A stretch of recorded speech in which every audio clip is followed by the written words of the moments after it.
서울광역방송센터입니다.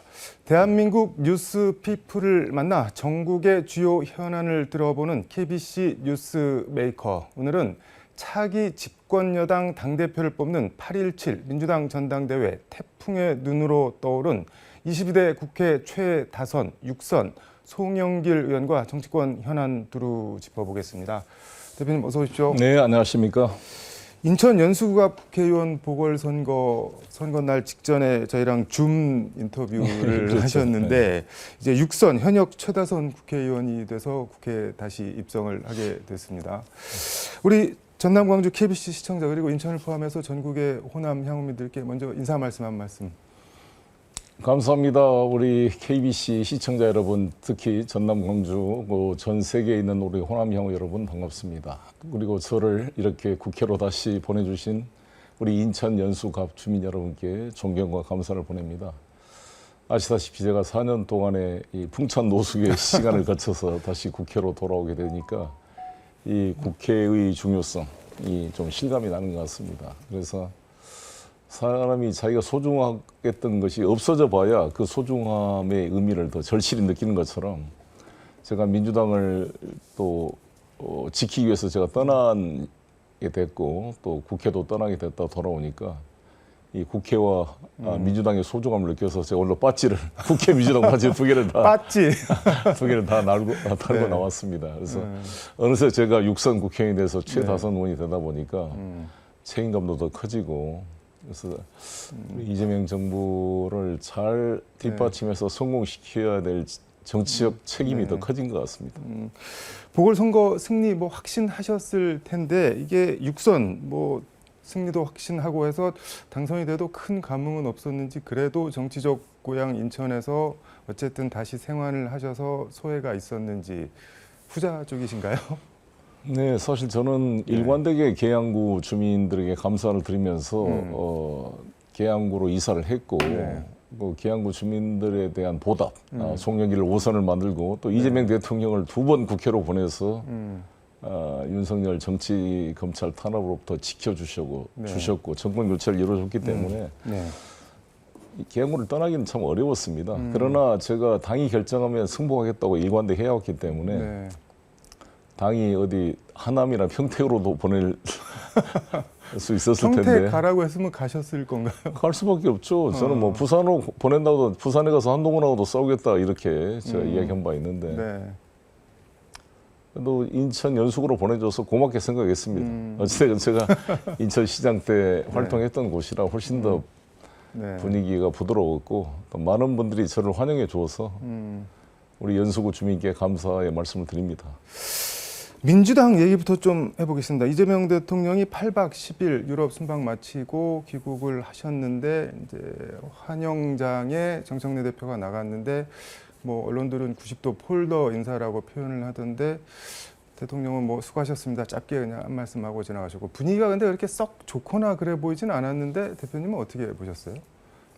글쎄요, 그렇게 과장된 행동을 할 필요가 있었을까 하는 생각이 드는데 그게 어떤 의미라기보다는 대통령께서 1주년 기자회견 또 이번 지방선거 보궐선거에 대한 평가의 의미를 수용하는 자세가 필요하지 않을까 이렇게 생각합니다. 근데 거기에 대해서 수용하지 않으면서 그냥 폴더 인사한다고 문제가 해결되는 건 아니니까. 국민의힘에서는 의전쇼, 공항 환영쇼다 이런 쇼로는 두 사람의 갈등, 불화 이런 거 안 가려진다, 안 덮어진다 이렇게 얘기를 하던데 기본적으로 그럼 동조하시는 부분이 있나요? 그렇죠. 동조라기보다는 한동훈 쇼도 한동훈이 윤석열 대통령 찾아가서 폴더 인사한다고 해결되는 건 아니잖아요. 근데 복귀를 해보면은 정청래 대표가 국민은 영원하고 정권은 짧다. 당 운영은 당원이 한다. 당의 주인은 당원이다. 이 어떻게 보면은 좀 대통령의 심기를 건드리고 좀 세게 하면은 반기를 드는 표현처럼 해석될 수 있는 발언을 계속 하는데 이거는 왜 그렇게 한다고 보세요? 그래 걱정이 됩니다. 너무 짧게 우리 당원들도 다 걱정을 하고 있고 아니 집권당의 대표가 지금 대통령과 맞서자는 것인가? 그렇잖아요. 대통령의 국정을 뒷받침하고 물론 또 의견이 다르면 조언을 하고 조율을 해야겠지만 네. 기본적으로 집권 여당은 정부와 한 몸이 돼서 국정을 책임지는 정치 집단인데 네. 너무 지금 엇나가고 있어서 걱정이 많습니다. 근데 정청래 대표도 뭐 나름 산전수전 공중전 다 겪은 노련한 정치인인데 이런 말이 가져올 파장이나 파문을 아무 생각 없이 그것도 뭐 한두 번도 아니고 계속하는 거는 본인 나름 이유나 배경이 있는 거 아닌가요?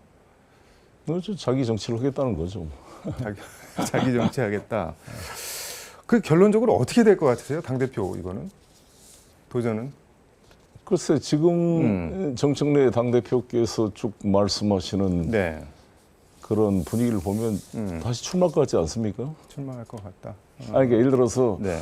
대통령님의 생각이나 제 생각이나 많은 우리 당원들의 생각은 이번 지방선거와 보궐선거를 승리로 인식하지 않고 있잖아요. 국민 여론조사도 네. 오히려 국민의힘이 선전했다 이렇게 평가를 하고 그 선거 결과 우리 민주당의 네. 지지도가 국민의힘보다 더 뒤처지는 이런 황당한 상황이 된 겁니다. 내란 종식, 뭐 국힘 제로 이렇게 떠들었던 그런 분들이 네. 오히려 내란의 주범으로 알려져 있던 방종을 알던 추경호 대구시장과 네. 김태규 방통위 부위원장과 이진숙 달성. 이런 분들이 다 국회로 돌아가게 만들고 특히 한동훈을 국회로 돌아가게 만든 게 과연 우리가 승리로 볼 수가 없는 거 아니겠습니까? 근데 이 인식 차이 그래도 잘했다 이겼다 형식선으로 봤을 때 그 광역자치단체 많이 이긴 거 아니냐 이런 시각의 근본적 차이가 있기 때문에 대통령과 많은 당원들 또 저의 인식과의 큰 괴리가 있다 이렇게 생각이 듭니다. 근데 뭐 말씀하신 여론조사 지금 6.3 선거 이후 최근까지 나온 6개 조사를 보면은 국민의힘이 오차 범위 바깥에서 앞서는 것도 있는데 그렇습니다. 이건 뭐 장동혁 국민의힘이 잘해서 그랬다기보다는 민주당에 뭔가 문제가 있는 거 아니에요? 그럼 그렇습니다. 그 문제가 뭘까요? 그 문제가 아시다시피 네. 당의 공천 결정과 또 선거 전략에 있어서의 민심과 유리된 면이 있었다고 보여집니다. 공천 과정의 공정성이 100% 지켜지기는 어렵겠지만 그게 안 되니까 호남에서도 5군데가 무소속 3분, 조국혁신당 2분에서 5군데가 졌잖아요. 전국의 기초자치단체장 당선자 수도 우리 민주당이 119명, 저 90명이 넘잖아요. 저희 국민의힘이 네. 별 차이가 없는. 그 정도로 이게 됐다는 것은 네. 이번 지방선거와 보궐선거의 슬로건이 이재명 정부와 같이 공조가 되는 게 아니라 소위 디커플링이라 그러잖아요. 따로 노는. 네. 그리고 이 공천 과정이 정청래 당대표의 재선을 위한 자신들 측근 챙기기라는 지적과 비판이 많았잖아요. 그래서 우리 민주당의 핵심 네. 고장인 전라남북도 광주에서부터 그런 이반 현상이 발생해서 네.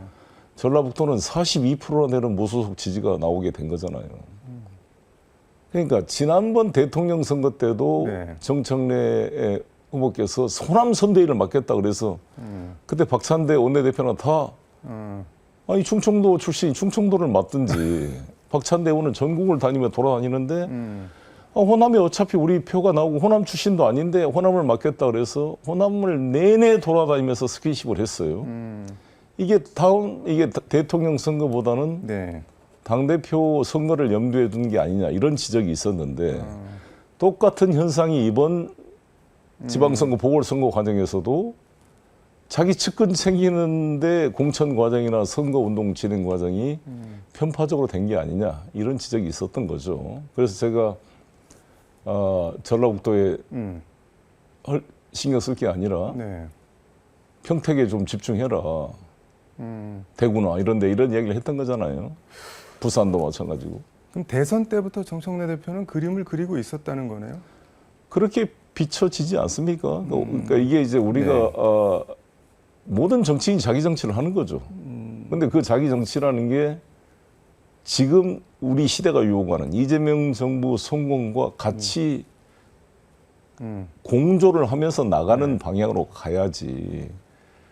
전체보다는 자기 이 측근과 계파의 이익을 앞세우게 되면 네. 당의 에너지가 다 떨어지는 거잖아요.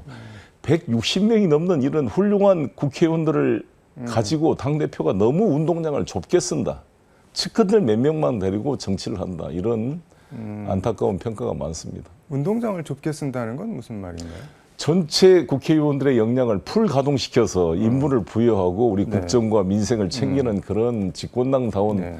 모습보다는 몇몇 측근들만 데리고 폐쇄적으로 당을 운영한다. 심지어 자기 쪽 아닌 최고위원들은 정보를 알지도 못하고 이번 보궐선거 14명의 국회의원 네. 후보도 그냥 당대표가 알아서 다 전략공천한 거잖아요. 거의 최고위원들과 뭐 수기한 그런 모습이 보이지 않았습니다. 근데 뭐 어떻게 보면은 검찰개혁 법안 등등에서 이른바 개혁 법안들 열심히 잘 추진해서 뭐 나름 성과도 내고 그런 면은 있지 않나요, 정청래 대표가? 일정 부분이 있으니까 그런 부분이 평가를 하겠지만 전반적인 것은 네. 우리 대통령 이 정부와의 이 불협화음이죠, 불협화음. 대통령 얘기로 다시 돌아가 보면은 대통령 지지율도 지금 하락을 해서 부정평가가 긍정평가보다 많이 나온 게 취임 이후 처음 있는 그렇습니다. 일이라고 하는데 이거는 왜 그런 걸까요, 그러면은? 복합적 요인이 있겠지만 가장 큰 게 우리 당청 간의 그런 불협화음과 이로 인한 이번 지방선거의 뭐 완전히 패배라고 할 수는 없겠습니다만 네. 사실상 패배, 기대치에 비해서 네. 그에 대한 이제 효과로 봅니다. 모든 선거가 일단 지고 나면 진 쪽이 더 악화됩니다. 그런 현상이 일시적으로 나타나고 있다 이렇게 봅니다. 근데 조원 CNI가 지난 13일, 15일 ARS 조사한 거 보면은 뭐 자세한 내용은 중앙선거 여론조사 심의위원회 홈페이지 참조하면 되고 이게 국민의힘과 민주당 지지율이 말씀하신 대로 데드크로스가 뚫렸는데 민주당이 더 낮게 나왔는데 호남 빼고 전국에서 뭐 더 부정평가가 더 많고 정당의 지지율 개인적으로 잘 눈에 띄는 게 20대, 30대가 부정평가가 긍정평가보다 거의 2배쯤 되는데 이거는 왜 특히 20, 30대가 이러는 걸까요? 그거는 뭐 오늘 내일 현상이 아니라 사실상 우리가 조국 사태부터 시작된 거잖아요. 20, 30대가 느끼는 불공정의 문제가 조국 사태를 통해서 이게 증폭이 된 겁니다. 그렇잖아요. 그러니까 이 가장 예민한 입시 문제에 대해서 사실상 아빠 찬스를 이용해서 네. 입시 부정을 한 거잖아요. 대리 시험 봐주고 허위 이력서를 작성해서 제출하고. 네. 근데 이런 것을 오히려 이 소위 586 이런 이 기성세대들이 이걸 옹호하고 이걸 비판하는 20, 30대를 우경화됐다고 비판하니까 더 정서적으로 좀 멀어진 면이 있고 또 너무 좀 네. 정체성 논쟁에 박혀 있고 우리들의 삶의 문제에 좀 무관심한 게 아니냐 이런 이제 불만이 있었던 거잖아요, 20, 30대가. 그런데 진보 세력이라는 게 다 모여지고 대형 스피커도 국민의힘을 가지고 싸우는 게 아니라 한동훈이나 이런 초점을 맞춘 게 아니라 맨 조국 옹호를 하려고 네. 김용남 후보를 대부업자로서 악마화 시키는데 총동원이 된 거란 말이에요. 이런 근데 이런 어리석은 행위가 어디가 있냐. 비난하고 욕한다고 해서 집권당 민주당을 2030 세대들이 싫어하는 게 바로 연결이 되는 건가요? 이게 어떻게 연결이 되는 건가요? 우리 민주당의 그러한 잔재들이 이게 조국 개인만이 아니라 이 저송영계를 포함해서 모든 소위 586 기득권 세력들이 진보와 정의를 그렇게 외치면서 왜 자기 문제에 대해서는 이렇게 이중적 태도를 취하느냐에 대한 분노와 반발이 있는 거잖아요. 그리고 또 그와 함께 자신들의 삶의 문제에 대해서 너무 신경을 안 쓰고 있다. 20, 30대에 대한 대화나 이런 통로들이 우리 민주당이 너무 부족하고 20, 30대를 오히려 비난하고 우경화됐다. 이렇게 이런 말을 함부로 하게 되면 더 마음이 멀어지는 거죠. 예를 들어서 제 아들, 딸도 30대 중반인데 이번에 지방선거에 대해서 엄청난 의견 차이가 있어가지고 설득이 쉽지가 않았습니다.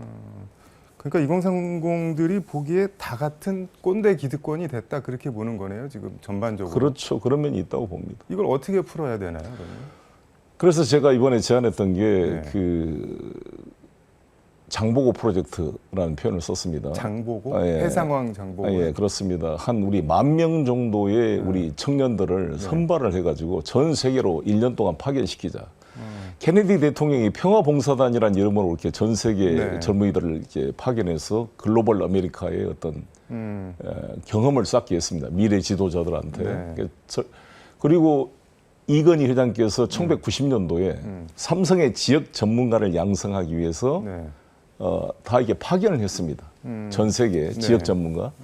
매년 2,300명씩 연인원 7,000명을 파견했다 그러더라고요. 그래서 월급 다 주고 체제비, 교육비 다 줬습니다.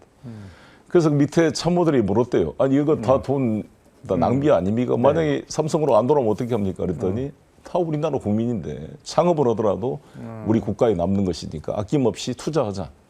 그것이 지금의 글로벌 삼성을 만든 토대가 됐다. 저는 이게 생각하고요. 그래서 저는 한 1, 2조 원 투자하더라도 약 10,000명에 10,000명에 1인당 1억씩 하면 딱 1조잖아요. 한 1년 동안 전 세계에 파견을 하자. 네. 우리 대한민국의 이런 컨텐츠를 가지고 그 현지의 언어와 문화를 배우고 면 이분들이 나는 글로벌 코리아의 일꾼들이 될 수 있다. 근데 그래서 저는 20, 말씀하신- 30대 청년들에게 네. 그런 희망과 꿈을 줘보자. 김우중 회장께서 세계는 높고 할 일은 많다라고 해서 우리들의 가슴을 뛰게 했던 그런 프로젝트를 해보자는 게 제 제안입니다.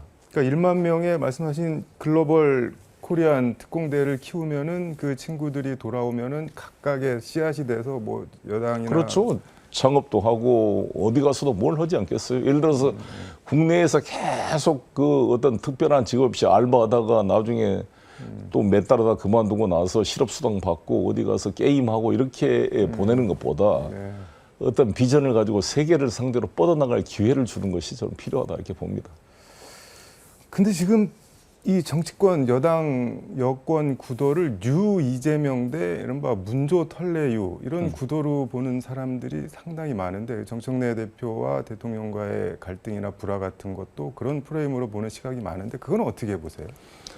저는 이제 이런 개념을 보는데 우리 김대중 대통령께서도 네. 끊임없이 자신의 외연 확장을 하기 위해서 뉴 DJ 플랜을 계속 만들었습니다. 국민회의도 새정치라는 말, 새정치 국민회의, 새천년 민주당. 계속 새라는 그러고 말을 보니 붙이면서 새가 계속 들어갔네요. 외연을 확대시켜 간 거잖아요. 그리고 그것도 부족해서 DJP 연합에 박태준까지 DJT 연합을 해서 집권에 성공했잖아요. 그래서 저는 우리 대통령님하고 저도 인식이 같은데 우리 진보 세력이 구조적으로 소수이다라는 겁니다. 생각해 보십시오. 김대중 대통령께서 39만 표로 이기셨는데 그때 네. 이회창 아들 병역 비리에 IMF를 초래한 정당이었고 이인재 후보가 나서 500만 표를 가져갔고 JP와 박태준, DJT 연합까지 해서 겨우 1.5%가 이겼다고요. 그럼 얼마나 이게 우리나라의 진보 진영이 소수이고 이 어떤 보수 진영이 더 네. 큰가를 알 수가 있는데 그 이후에 노무현 대통령도 사실 정몽준과 단일화해서 한 50만 표인가 거의 겨우 이겼어요. 네. 그다음에 문재인 대통령은 탄핵 바람 때문에 41%? 약 42% 얻어가지고 당선된 겁니다. 예, 그때도 유승민, 홍준표, 안철수 후보 표를 합하면 더 많았어요. 이번 우리 이재명 대통령도 2022년도에 네. 0.73% 지셨는데 그때 47.83%가 뭐 나왔어요. 근데 이번 내란을 겪고 나서 얻은 투표에서 네. 49점 한 1.59%밖에 안 늘어났어요. 그러니까 과반이 안 된. 과반이 안 된 겁니다. 그때도 내란에 윤어겐을 외쳤던 김문수 후보가 42%, 이준석 8% 합하면은 0. 몇 프로 더 많아요. 이거를 본 거잖아요. 황당한 일 아닙니까? 근데 제가 궁금한 거는 문조 털레유로 대표되는 이분들이 어쨌든 민주당을 오랫동안 지지하고 민주당을 위해서 싸웠던 분들인데 이게 왜 뉴 이재명과 대립 구도가 돼버린 건지. 그게 당내 지금 권력이나 자기 이해관계를 앞세우면 그런 현상이 나타나는 거죠. 사실 문제 털러요 이런 나는 이렇게 낙인 찍고 많은 것은 옳지 않는 태도라고 보여주고 수많은 다양성이 있는데 뭐 하나 가지고 이렇게 규정하는 것은 옳지 않는 태도입니다. 알겠습니다. 8월 전당대 의원님 당대표 등판론이 계속 나오고 있는데 그렇습니다. 나오시는 건가요? 제가 지금까지 일관되게 드린 말씀은 정말 광주 전남 특히 전라북도에서 호남의 민심이 송영길한테 소명을 부여하는지 여부를 좀 보고 싶다. 그걸 어떻게 볼 수가 있나요? 소명을 부여하는지 여부를? 여론조사 해보면 나오는 거죠. 흐름이 조금씩 보이기 시작해서 네. 제가 광주에서 지금 새 후보 중에 제가 1등으로 나오고 있지 않습니까? 이제 네. 그걸 좀 보고 있습니다. 그다음에는 네. 정청래 당대표 출마 여부를 지켜보겠다 이런 말씀을 드렸습니다. 그러니까 사실상 아니 어떤 사람을 나오라 나오지 마라 할 수는 없죠. 모두가 자기 권리가 출마의 권리가 있는데 그러나 과연 지금 같은 상황에서 정청래 당대표가 다시 출마하는 게 바람직할 것이냐. 우리 박지원 의원님도 지적하듯이 많은 우려를 하고 있습니다. 그런데 뭐 나온다면 그걸 뭐 자신의 권리인데 누가 강제로 막을 수가 있는 건 정청래 아니죠. 대표가 나오면은 송영길도 나간다 그런 건가요? 그럴 개연성이 훨씬 커지는 거죠. 근데 그걸 그렇게 지켜보고 보면은 있습니다. 가령 김민석 총리도 나오면은 정청래, 김민석, 송영길 3파전이 되면은 표가 갈리면은 결과적으로 도와주는 거 아닌가요, 정청래 대표를? 그럴 염려가 없는 게 이번엔 결선 투표제가 도입돼 있습니다. 아, 한 번에 1등은 못할 거다. 50%가 안 넘으면 결선 투표제가 도입돼 있고 아, 저는 송영길의 존재가 오히려 더 네. 이 전당대회의 내용을 풍부하게 만들고 극단적인 대립을 중화시키고 당을 통합시킬 수 있는 계기를 만들 수 있다 이렇게 생각합니다. 근데 페이스북에 대통령님의 인터뷰가 던진 질문, 우리 후의 역사를 반복하지 맙시다라는 제목의 글을 올리셨던데 이건 지몬미 뭐 이런 말씀도 하고 정신이 번쩍 들었다 그런 말씀도 했는데 이건 어떤 의미인가요? 제가 감옥에 329일 있었거든요. 날짜까지 다 헤아리고 계셨네요. 그럼요, 날짜는. 있으면서 느끼는 이제 회한이 제가 김대중 대통령께서 젊은 피 수혈 1호로 제가 영입이 돼서 국회의원을 시작했는데 네. 그래서 김대중, 노무현, 문재인 세 분의 대통령을 이제 지난 집권 여당의 의원이었는데 내가 그 기간 동안에 정말 부족한 점, 반성될 점들이 많더라고요. 네. 그래서 노무현 대통령 돌아가셨고 또 문재인 대통령 말기에 어찌됐건 우리들의 잘못으로 그 윤석열 정권을 탄생시켰잖아요. 그래서 지금 이 순간, 이 이재명 정권 임기가 4년이 남았는데 이게 얼마나 소중한 것인지가 절실하게 느껴졌어요. 네. 내가 초선 재선 때는 잘 뭐 하고 싶은 이야기도 마음대로 하고 막 이랬던데 지금 돌이켜 보니까 네. 얼마나 이게 소중한 순간이냐. 이 나라를 발전시킬 수 있는데 그래서 정말 잘해야겠다. 우리 내부의 이해관계 갈등으로 분열이 돼서 또 이런 노무현 대통령이나 그 대통령께서 이코노미스트에서 바르는 것들처럼 맨날 이렇게 탄압받고 감옥 가고 탄핵받고 이런 이 우리나라 대통령의 순환의 악순환이 네. 이 돼서는 안 되겠다 이런 생각을 절실하게 하게 됐습니다. 근데 뭐 지금 이재명 대통령 공소 취소 관련해서 국민의힘도 그렇고 한동훈 의원은 그거 하면은 대통령 탄핵이고 관련된 사람들 다 감옥 간다 뭐 이렇게 얘기를 하는데 그거 어떻게 보세요? 진짜 감옥 가야 됐으면 한동훈이 아닌가 싶은데 저가 한동훈이가 주도해서 저를 기소해서 제가 다 무죄를 받은 거잖아요. 그렇지 않습니까? 얼마나 그 한동훈이 그동안 거짓말을 하고 네. 조작 기소를 했으면 노무현 의원도 무죄가 났고요. 국회에 와서 뭐 본세는 부스럭대는 소리를 들었다고 이렇게 거짓말을 해서 국민을 호도했던 한동훈 네. 씨가 할 말은 아니라고 생각이 듭니다. 그리고 지금까지 대장동 사건도 잘못 기소를 해가지고 네. 김성태 쌍방울이 공소 기각 판결을 받았어요. 아시죠? 네네. 원래 그 외환관리법 위반으로 기소돼 있던 동일한 사안을 이재명 대통령이 끌어들이려고 변호사비 방북 비용 대납으로 억지로 기소를 하다 보니까 동일한 사안의 이중 기소다 그래서 공소 기각 판결을 받았습니다. 그런 것처럼 저는 국민의 오해를 사지 않도록 특검이 공소 취소까지 집어넣은 것은 저도 무리라고 봅니다. 그래서 특검이 조작 수사, 네. 거기에 특검을 집중해서 조작이나 이런 게 밝혀지면 그 내용을 가지고 검찰에 송부하면 검찰이 공소 취소할 수 있는 거기 때문에 굳이 그런 오해를 줄 필요가 없다. 저는 이런 지혜로운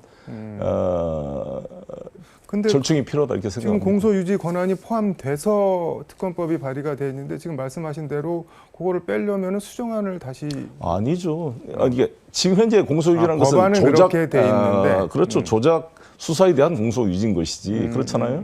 조작 수사가 만약에 공소 문제가 증거 발견돼서 그것 자체가 기소가 되면 그의 터잡은 이재명 대통령에 대한 대장동이나 이런 기소 자체의 근거가 사라지는 거기 때문에 그것은 처음에 공소를 제기한 검찰이 공소 취소할 수 있다 이것이죠. 제 말씀. 알겠습니다. 무슨 말씀인지. 근데 지금 한동훈 무소속 의원, 한동훈 의원이라고도 안 부르고 한동훈 씨라고 부르네요. 여전히 지금 의원이 됐는데 뭐 이렇게 별로 예, 아니 한동훈 의원이라 이전에 했던 말이 입에 나와서 붙어서 예, 한동훈 예. 의원이라 그래야죠. 근데 본인을 보수의 전략 자산, 무기, 다른 사람 말을 빌려서 이렇게 표현을 하는데 어쨌든 뭐 전략 자산인지 비밀 병기인지는 모르지만 그만큼 뭐 언론이나 정치권에 관심을 받고 있는 것 자체는 사실 아닌가요? 그렇습니다. 한동훈 의원의 정치적인 것은 평가를 해야죠. 왜 그러냐? 네. 지금 장동혁보다는 100번 나은 거 아닙니까? 장동혁을 비롯한 윤어게인 세력들에 네. 비해서는 어찌됐건 이 계엄령이 잘못됐다고 과감하게 지적하고 네. 계엄 해제 결의에 참여했던 것은 저는 평가할 문제다 이렇게 봅니다. 그러나 거기서 더 나가지 못했죠. 탄핵을 또 반대하고 한덕수랑 만나서 뭔가 자신들이 뭐 중간 권력을 가질 것처럼 욕심을 부리고 여기서 좀 스텝이 꼬였다는 생각이 네. 듭니다. 근데 며칠 전에 김용범 청와대 정책실장 만나셨는데 페이스북에 김 실장은 45년 넘게 인연을 이어온 오랜 친구이기도 합니다라고 네. 적으셨. 두 분이 어떻게 아시는 건가요? 고등학교 친구입니다. 아, 고등학교 친구신 건가요?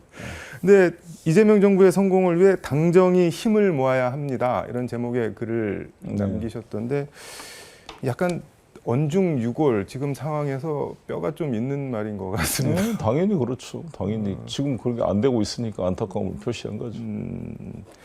근데 오는 23일 3박 5일 일정으로 미국 가시나요? 이거는 어떤 일정인 건가요?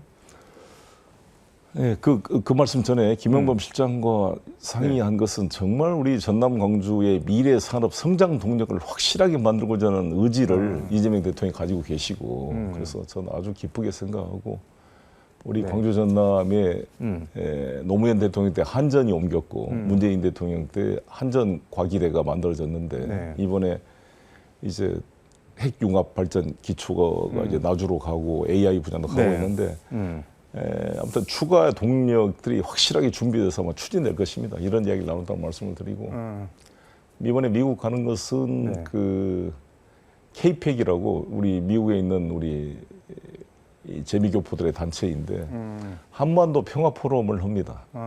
그리고 브래드 셰번 의원을 중심으로 한반도 평화 법안을 한 50여 명의 연방 하원들이 서명해서 계속 법안 발의를 하고 있거든요. 그래서 그 연방 하원원들도 만나고 거기에 제가 참가하기로 한 2달 전부터 약속이 돼 있는 거라 오늘 참석하는데 조경태 의원님 모시고 여야가 함께 갑니다. 근데 지난 4월에도 그때는 뭐 민간인 신분이었는데 미국 방문하셔갖고 뭐 트럼프 최측근들, 뭐 골프 친구들 이런 사람들 여러 명 와서 한국에서 엄청 회자가 됐는데 조야의 진짜 쟁쟁한 인사들을 만나서 이런 인맥들은 어떻게 쌓고 관리를 하는 건가요? 그런데? 제가 벌써 육선 의원이 됐으니까 예, 그 제가 특히 또 관심이 많고 또 언어의 장벽을 깨기 위해서 직접 통역 없이 이제 소통을 하고 그러다 보니까 영어를 잘하시는가요? 잘하다기보다도 시간을 예를 들어서 미 상원이나 하원을 만나면 예를 들어 1시간 대화한 다음에 통역을 쓰면 30분밖에 대화 못 하는 거잖아요. 통역 없이 하면 훨씬 시간을 줄일 수가 있는 거죠. 집중적 대화를 할 수가 있는 거죠. 그래서 이제 뭐 그런 언어의 문제가 아니라 제가 워낙 그 외교 문제에 관심이 많다 보니까 지속적으로 인맥을 이렇게 관리했다기 뭐 해왔습니다. 그래서 이번에는 그 하킴 제프리스 그 의원이라고 만약에 민주당이 이번 11월 중간 선거에서 이기게 된다면 하원 의장 1순위인 사람입니다. 만나고 오시나요? 네, 그분도 만나보려고 합니다. 이번에 행사에 가서 만나보고 또 미 행정부 인사들도 만나고 해서 여러 가지 현안 문제 중에 풀려는데 그 중에 하나가 쇠빙 LNG선 문제입니다. 그게 뭔가요? 지금 러시아 로즈네프나 이런 러시아 석유 오일 회사들이 노바텍이라 그러죠, 노바텍. 이 쇠빙 LNG선을 얼음을 깨고 나가는 LNG 운반선 6척을 주문해가지고 다 완공이 됐어요. 우리나라에 주문한 우리나라의 한화 오션에다가. 그래가지고 완성된 배를 인도를 못하고 지금 배 바다에 떠 있어요. 왜 인도를 못하나요? 아니 러시아에 대한 경제 제재 때문에. 그거 풀어주고 그게 푸는 게 가장 관건인데 이걸 한 어떻게 척에 얼마나 하나요? 한 해 3천억 정도에서 6척이 약 2조 원이면 2조 원. 근데 그거 지금 돈도 받고 빨리 넘겨야 되는데 네. 오히려 러시아 측에서 우리한테 인도 안 해준다고 지금 상사중재법원에다가 한 1조 정도 손해배상 청구를 해놨어요. 아이고. 그러니까 이게 죽을 맛이죠. 근데 이것이 사실 러시아 우크라이나 전쟁 전에 발주됐던 것들인데 이런 것은 좀 예외를 인정받아야 되는 거 아닙니까? 그래서 지금 미국 측과 긴밀히 협의하고 있는데 그런 부분도 제가 좀 풀어보려고. 의원님이 가서 풀어주세요 하면 풀어주는 건가요? 아, 그렇게 쉽게 되겠습니까? 이런 노력을 해야죠, 주위에서. 지금 그래서 이재명 정부 2기 개각 때 외교통상부 장관 하마평에 엄청 많이 오르내리시는데 뭐 가실 생각도 있으신 건가요? 지금은 전당대회가 중요합니다. 사실 장관보다도 제일 가장 중요한 게 이 당이 만약에 무너지면 대통령 내임덕으로 가는 거잖아요. 대통령께서 이렇게까지 말씀했는데 네. 정청래 지도부가 이거를 부정하고 정면으로 대통령과 싸우겠다라고 출마를 하는데 이것을 정리하지 못하면 집권당이 어떻게 되겠습니까? 완전히 국정 동력을 상실할 수가 있는 위기 상황이기 때문에 네. 지금 장관이 문제가 아니라 전당대회에 집중해야 되는 게 아닌가 이런 고민을 하고 있습니다. 전당대회 출마하시면은 당연히 당선이 되려고 나오시는 거잖아요. 그렇죠. 자신 그렇죠. 있으신 건가요? 당연히 자신 있으니까 나오지 그냥 나오겠어요. 아, 자신 있다. 국회 상임위는 국방위 지원하셨는데 이거는 뭐 특별한 이유가 있으실까요? 네, 국가 안보 문제가 중요하고 특히 최근에 이제 전시작전권 회수 문제나 그다음에 이제 내란의 밤을 겪고 나니까 우리 국군들이 네. 헌법적 정신이 투철해서 어떤 특정 권력 집단의 사병이 아니라 네. 대한민국 민주공화국 국민의 기본권을 지키는 헌법의 군대가 되도록 만들어야겠다라는 생각이 강해서 네. 보려고 합니다. 특히 또 최근에 우리나라 방위산업의 그런 활로 네. 큰 또 역할을 하고 있는데 그런 문제도 뒷받침하고 여러 가지로 아무튼 보려고 합니다. 전자권은 지금 우리가 회수할 역량이 확실히 되기는 되는 건가요? 지금 어떤가요? 아니 그게 아니 아프가니스탄도 전자권을 자기들이 가지고 있어요. 근데 그 군대 그 병력이나 수준이 뭐 비교할 수는 없잖아요. 우리가 아프가니스탄이. 아, 그렇죠. 그러니까 우리 훨씬 우리가 세계 5대 6대 지금 군사 강국인데 전시 작전권을 안 가져온다는 것은 저는 너무 말도 안 되는 일이라고 봅니다. 그렇지 않습니까? 그리고 더구나 네. 아니 지금 나이가 70대 아이를 아직도 부모님이 품에 안고 있는 꼴이 돼서 되겠어요. 아이고 처음부터 잘한 사람이 누가 있어요? 전시 작전권이 없으니까 네. 모든 거를 미국이 만들어준 매뉴얼에 따라 움직이만 해가지고 언제 이런 작전 능력이 성장하겠습니까? 그런데 우리가 예를 들어서 아프간 철군이라든지 네. 저 청해부대 아덴만 같은 거 독자적으로 하니까 잘하잖아요. 미군의 협력을 받긴 받아야 되지만 잘 하잖아 시키면.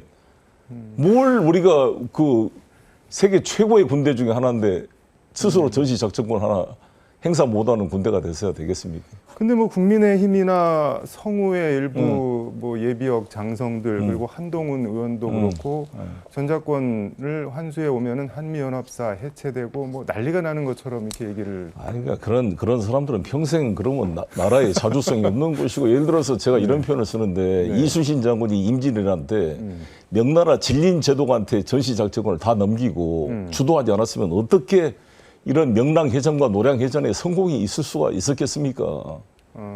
그 이순신 장군이 독자적 지휘권을 행사해서 했기 때문에 성공할 수 있었고 우리 최명신 장군 월남군 파병사령관 제가 존경하는 분인데 이분은 항상 병사들과 함께하고 지금도 장군 묘역이 아니고 병사 묘역에 묻혀 계세요. 아, 그러신가요? 제가 이번에도 제가 참배하고 왔습니다. 최명신 장군이 박정희 대통령의 명을 받고 월남 파병했을 때 미군과 끝까지 싸웠던 게 뭐냐? 작전권, 독자적 자기 영역 작전권을 확보한 거였습니다. 그 미군이 시킨 대로 했으면 얼마나 피해가 됐겠어요. 최명신 장군이 그렇기 때문에 우리의 전력의 피해를 최소화시키는데 크게 기여한 것입니다. 이게 마찬가지로 이러한 자주적 사고를 가져야지. 아니, 북한이 전시작전권을 뭐 중국이나 러시아한테 맡기고 있습니까? 아니, 북한이 우리나라 GDP의 40%도 안 되는 지구나라 작전권을 남한테 맡기고 있냐고요. 뭐가 그렇게 무서워서 전시작전권을 가져오면 좋은 것처럼 마치 노예가 자유를 준다 그러니까 아이고 자유는 싫어요. 주인님 밑에 더 고기 얻어먹고 살겠습니다라는 그런 표현. 애굽의 고기 까마가 그리워서 출애굽을 하지 못하면 가나안 땅을 밟을 수가 없습니다. 엑소더스 하지 않으면. 그렇지 않습니까? 우리 대한민국 이제 스스로 저는 자주적 하더라도 우리가 자주적으로 미국과 협력을 유지하는 거죠. 전 정권에서 엄청 진심이신 것 같아요. 그렇습니다. 지금. 전 정권 전환이란 말도 틀린 말이에요. 회수지 우리 건데 아니 그리고 이렇잖아요. 내가 네. 누구한테 도움을 부탁했어요. 예를 들어서 예. 그 도와주러 우리 집에 왔어요. 이제 다 끝났으니까 돌아가셔야 할 텐데 안 돌아가. 안 돌아갈 거야. 왜 안 돌아가요? 내가 보니까 니는 지금 내 도움이 더 필요해. 그 이렇게- 주한미군 철수랑은 좀 다른 얘기 아닌가요? 그렇죠. 그건 좀 다른 거죠. 철수는 다른 거죠. 우리는 철수는 나도 전 반대하는 입장이에요. 왜냐하면 동북아에 네, 네. 중국이나 러시아의 균형 때문에 저는 주한미군이 필요하다는 보는 사람인데 네. 그러나 전시작전권은 이라는 것은 누가 전쟁을 개시할지 말지를 결정하는 거잖아요. 그런데 우리 민족의 운명이 달린 전쟁 수행 개시 여부를 타국에 의존하고 있다는 것은 어려운 일 아닙니까? 예를 들어서 미국이 우리 일방적으로 이번에 이란 폭격하는 것처럼 중국이나 북한에 대해서 전쟁을 개시했다. 우리가 작전권도 없어요. 우리가 원치 않는 우리 국민이나 우리가 뽑은 대통령이 결정권이 없이 만약에 다른 나라와의 전쟁에 휘말린다는 것은 주권 국가로서 체면이 말이 아니잖아요. 말씀 듣고 보니까 최소한 미국의 필요에 의해서 한반도에서 전쟁이 벌어지는 일은 그건 절대 없어야겠네요. 그렇죠. 막아야죠. 그건 뭐 보수 진보를 넘어서 막아야죠.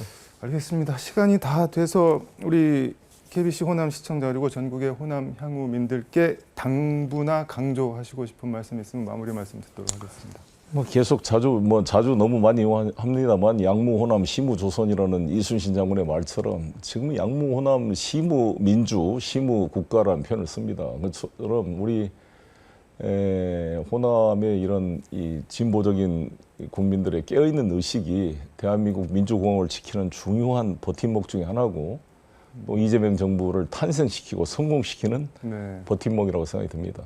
제가 전남 고흥 출신으로서 광주에서 초중고를 나왔고 5.18을 겪었고 이번 12.3 내란에도 제일 먼저 국회에 가서 제가 현역 의원도 아니지만 온몸으로 우리 경험군들을 설득하기 위해서 외쳤습니다.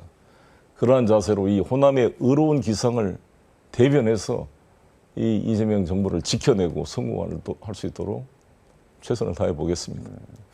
당 대표 전당대회 출마 결심 굳히시면은 한번 모셔서 네. 또 말씀 들어보도록 하겠습니다. 나와 주실 거죠? 물론입니다. 자주 불러주십시오. 알겠습니다. 오늘 말씀 여기까지 듣도록 하겠습니다. 고맙습니다. 네, 감사합니다.